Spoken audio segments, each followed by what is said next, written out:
Parole, Seigneur, est vérité, et ta loi délivrance. Dimanche 21 janvier, dimanche de la parole de Dieu, au cœur de la journée mondiale de prière pour l'unité des chrétiens. La semaine mondiale pour l'unité des chrétiens va du 18 au 25 janvier. Et au cœur de cette semaine, nous célébrons ce troisième dimanche du temps ordinaire, le dimanche de la parole de Dieu.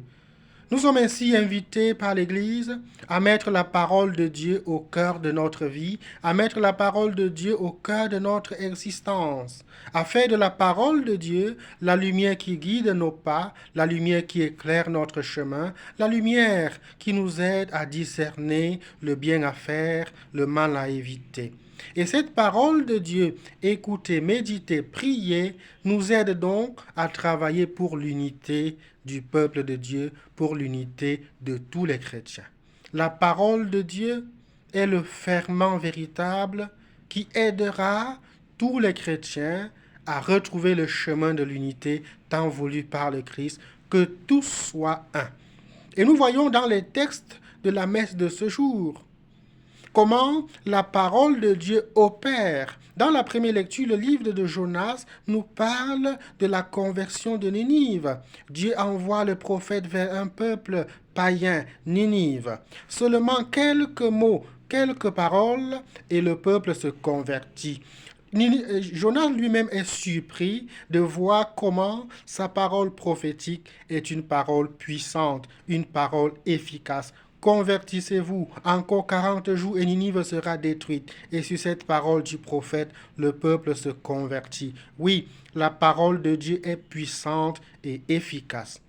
Dans l'Évangile, Jésus est le premier à annoncer « Convertissez-vous, croyez à la bonne nouvelle ». Et il appelle les 4 premiers disciples à le suivre, Simon, André, Jean et Jacques, à venir avec lui pour être des pêcheurs d'hommes, c'est-à-dire pour aller dans le monde, jeter le filet de la parole de Dieu afin de délivrer les hommes des puissances du mal dont la mer est ici le symbole. Oui, notre première mission comme disciples du Christ, c'est d'être témoins de la parole de Dieu. C'est cette parole qui apporte la lumière au monde, c'est cette parole qui convertit. Sur le plan tout à fait pratique, nous sommes appelés à faire de nos familles des lieux où la parole de Dieu est incarnée, érigée dans nos familles, dans nos lieux de service, dans nos chapelles et églises, des sanctuaires pour la parole de Dieu.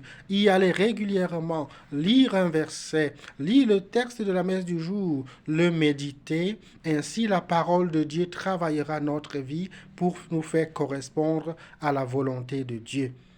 C'est cette même parole écoutée par tous les chrétiens qui doit donc aider les chrétiens à travailler véritablement pour l'unité, que tous soient un. Et c'est ce que dit Saint Paul également dans la deuxième lecture, que les temps sont limités.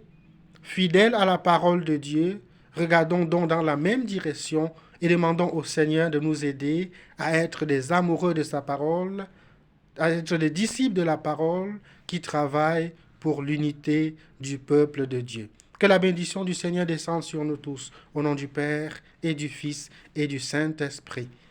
Bon dimanche.